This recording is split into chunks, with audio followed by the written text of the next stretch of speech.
एंशेंशिया के राज्य में सुबह का समय था और सोफिया अपने आरामदायक बिस्तर पर अभी अभी जाग रही थी। जैसे ही उसने अपनी आंखें फैलाई और रगड़ी, उसने कमरे में एक हल्की चमक देखी। चौंक कर उसने चारों ओर देखा, लेकिन कुछ भी असामान्य नहीं देखा सिवाय आईने में अपने प्रतिबिंब के। उसके भूरे भूरे बाल अब एक अलौकिक प्रकाश से झिलमिला रहे थे, जो रंगों के स्पेक्ट्रम को दर्शाता था। क्या हो रहा है? सोफिया ने अपने बालों को छूने के लिए आगे बढ़ते हुए कहा। जैसे ही उसकी उंगलियां एक ताले को छूती, वह चमक उठता और ऊर्जा से गुनगुनाता हुआ प्रतीत होता। मुझे माँ को दिखाना है। सोफिया ने जल्दी से कपड़े पहने और शाही बगीचे में चली गई, जहां रानी मिरांडा अपने पसंदीदा फूलों की देखभाल कर रही थी। माँ, मेरे बालों के साथ कुछ अजीब हुआ है। रानी मिरांडा मुड़ी और धीरे से बोली।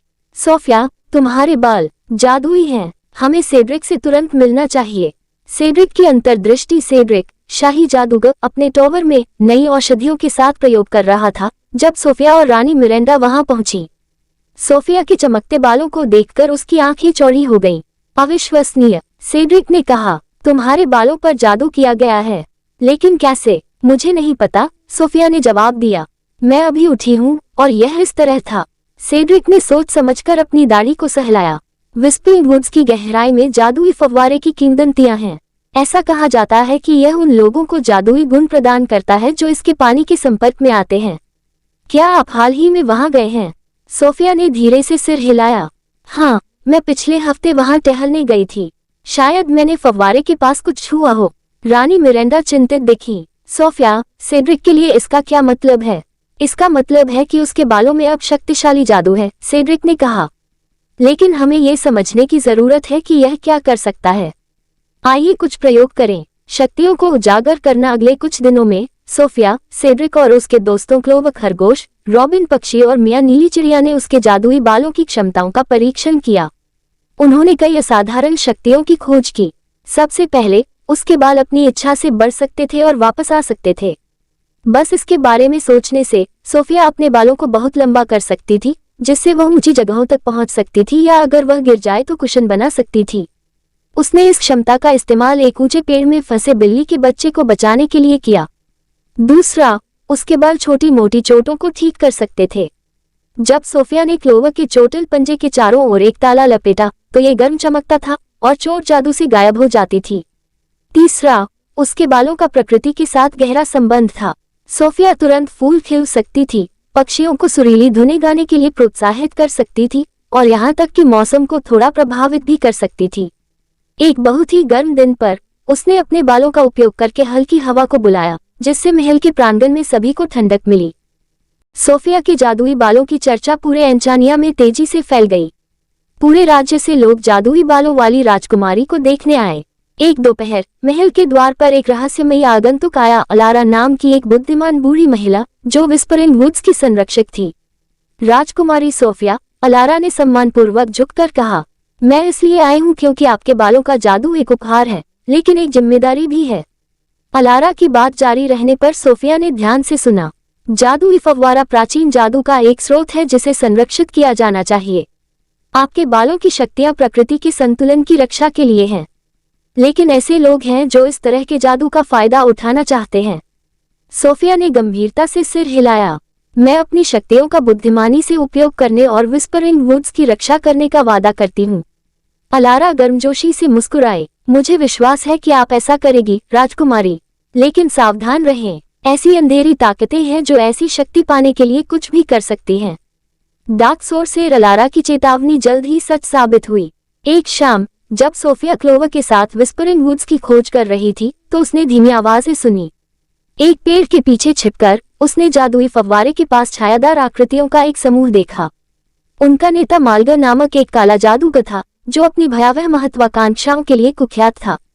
हम फव्वारे का जादू खत्म कर देंगे, मालगर ने घोषणा की। इसकी शक्ति से मैं अजेय हो जाऊंगा। सोफिया का दिल धड़क रहा था।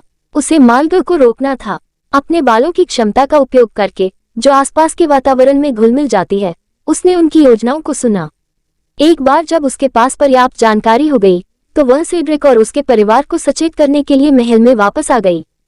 फाउंटेन पर लड़ाई। सोफिया, सेड्रिक, रानी मिरांडा और राजा रोलैंड ने फव्वारे पर मालगर और उसके अनुयायियों का सामना करने की योजना बनाई। सोफिया के जादुई बाल काले जादूगर को रोकने में महत्वपूर्ण होंगे। अंधेरे की आड़ में वे जादुई फव्वारे के पास पहुंचे। इसका पानी धीरे धीरे चमक रहा था, जिससे आसपास के पेड़ों पर एक भयानक रोशनी पड़ रही थी।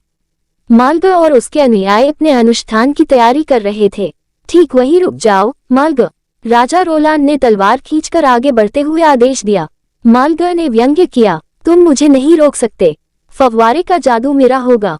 सोफिया आगे बढ़ी, उसके बाल दृढ़ संकल्प के साथ चमक रहे थे। तुम सफल नहीं होगे, माल्ग। फव्वारे का जादू सुरक्षा के लिए है, नुकसान पहुंचाने के लिए नहीं। अपने बालों को झटककर सोफिया ने फव्वारे के चारों ओर प्रकाश की एक दीवार बना दी। माल्ग ने काले जादू से जवाबी हमला किया, लेकिन सेड्रिक ने अपने जादू से उनका मुकाबला किया। युद्ध जारी रहा, मंत्र और ऊर्जा हवा में चमक रही थी। सोफिया के बाल ढाल और हथियार दोनों की तरह काम कर रहे थे, हमलों को रोक रहे थे और दुश्मनों को निहत्था कर रहे थे। निर्णायक क्षण में सोफिया ने अपने बालों को बढ़ाया और उन्हें माल्ग की छड़ी के चारों ओर लपेट दिया। प्रकाश के एक विस्फोट के साथ उसने छड़ी को चकनाचूर कर दिया, जिससे माल्ग शक्तिहीन हो गया। उसके अनुयायी पराजित और निराश होकर भाग गए। माल्ग की हार के बाद भी जादुई फव्वारे का जादू बरकरार रहा। अलारा प्रकट हुई, उसकी आंखें गर्व से भरी हुई थीं। सोफिया, तुमने खुद को विस्परिंग वुड्स का सच्चा संरक्षक साबित कर दिया है, अलारा ने कहा। तुम्हारी हिम्मत और बुद्धि ने इस पवित्र स्थान को बचा लिया है। सोफिया मुस्कुराए, उसे संतुष्टि का गहरा एहसास हुआ। धन्यवाद, अलारा, मैं फव्वारे के जादू और प्रकृति के संतुलन की रक्षा करना जारी रखूंगी। रानी मिरेंडा और राजा रोलांड ने अपनी बेटी को गले लगाया, उसकी बहादुरी और निस्वार्थता पर गर्व किया। सेड्रिक ने भी सोफिया को उसकी जीत पर बधाई दी। जैसे जैसे दिन हफ्तों में बदलते गए, सोफिया के जादुई बाल एंचेंशिया में आशा और सुरक्षा का प्रतीक बन गए। उसने अपनी शक्तियों का इस्तेमाल दूसरों की मदद करने के लिए किया, हमेशा उनके साथ आने वाली जिम्मेदारियों के प्रति सचेत रही। राज्य के लोग उसकी और भी अधिक प्रशंसा और सम्मान करते थे, क्योंकि वे जानते थे कि उनकी राजकुमारी न केवल दयालु थी, बल्कि जादू की एक शक्तिशाली संरक्षक भी थी। प्रकाश का उत्सव सोफिया की वीरता और मंत्रमुग्ध फव्वारे के संरक्षण का जश्न मनाने के लिए एंचेंशिया ने एक भव्य उत्सव मनाया। प्रकाश का उत्सव संगीत, नृत्य और आनंद से भरा एक शानदार कार्यक्रम था। पूरा राज्य सोफिया और विस्परिंग वुड्स के जादू का सम्मान करने के लिए इकट्ठा हुआ। रंग बिरंगे लालटेन सड़कों पर सजे थे और रात का आसमान शानदार आतिशबाजी से जगमगा रहा था। सोफिया ने अपने चमकीले बालों से मेल खाते हुए एक चमकदार गाउन पहना था, जो महल के मैदान में परेड का नेतृत्व कर रहा था। बच्चों ने जयकारे लगाए और सोफिया के गुजरने पर परिवारों ने हाथ हिलाए। उसके बाल सितारों के झरने की तरह चमक रहे थे। महल के प्रांगण में प्रदर्शन के लिए एक भव्य मंच बनाया गया था। एम्बर, जेम्स और जंगल के जीवों सहित सोफिया के दोस्तों ने एक शानदार शो पेश किया। क्लोव ने हास्यपूर्ण नृत्य प्रस्तुत किया, जबकि रॉबिन और मिया ने मधुर धुनें गाईं। जैसे जैसे रात समाप्त होने लगी, सोफिया ने राज्य को संबोधित करने के लिए मंच संभाला। प्रकाश के उत्सव में आने के लिए आप सभी का धन्यवाद। आज रात हम केवल जादू का ही जश्न नहीं मनाते, बल्कि हम में से प्रत्येक के भीतर मौजूद दयालुता और बहादुरी का भी जश्न मनाते हैं। हमें हमेशा अपनी दुनिया की सुंदरता की रक्षा और संजोना याद रखना चाहिए। भीड़ ने तालियां बजाईं, सोफिया के शब्दों से उनके दिल गर्म हो गए। रानी मिरेंडा और राजा रोलांड ने गर्व के साथ देखा, ये जानते हुए कि उनकी बेटी एक बुद्धिमान और दयालु नेता बन गई है। नए रोमांच का इंतजार है। उत्सव खत्म होने के साथ एंचेंशिया में जीवन अपनी शांतिपूर्ण लय में लौट आया। सोफिया ने अपने जादुई बालों की पूरी क्षमता का पता लगाना जारी रखा, इसका उपयोग अपने दोस्तों की मदद करने और राज्य की रक्षा करने के लिए किया। उसने अलारा और सेड्रिक के मार्गदर्शन में विस्परिंग वुड्स और उसके प्राचीन रहस्यों के बारे में और अधिक जानने में भी समय बिताया। एक दिन एक छिपे हुए ग्लेड की खोज करते समय सोफिया ने प्राचीन पेड़ों के एक ग्रोव की खोज की। उनकी शाखाओं ने एक प्राकृतिक मेहराब का निर्माण किया, जो एक सुनसान तालाब की ओर जाता था। तालाब का पानी जादुई फव्वारे की तरह ही अलौकिक चमक के साथ चमक रहा था। ये फव्वारे के जादू से जुड़ा हुआ होना चाहिए, सोफिया ने पानी के किनारे घुटने टेकते हुए सोचा। जैसे ही उसने अपनी उंगलियां तालाब में डुबोईं, उसे ऊर्जा का एक उछाल महसूस हुआ। उसके बाल चमकीले ढंग से चमक रहे थे, तालाब के जादू के साथ प्रतिध्वनित हो रहे थे। उसके सामने एक दृश्य प्रकट हुआ, जो भविष्य के रोमांच और चुनौतियों की झलक दिखा रहा था। सोफिया ने खुद को जरूरतमंद प्राणियों की मदद करते हुए, छिपे हुए क्षेत्रों की खोज करते हुए और नए दुश्मनों का सामना करते हुए देखा। वह जानती थी कि एक संरक्षक के रूप में उसकी यात्रा अभी शुरू हुई है।